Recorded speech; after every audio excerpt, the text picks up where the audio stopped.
كان في راجل بيحط الملح على ظهر الحمار ويروح قرية كده، يعدي جسر ويبيع الملح.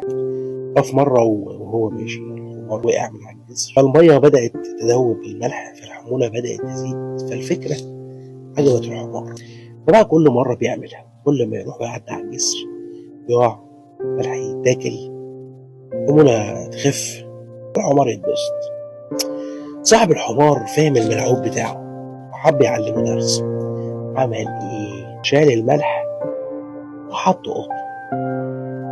الحمار جه عند نفس الجسر، قام عمل نفس اللي كان بيعمله، استنى الملح يدوب والحمولة تخف. ما بيحصلش الكلام ده، القطن يشرب المية والحمولة عمالة تتقل.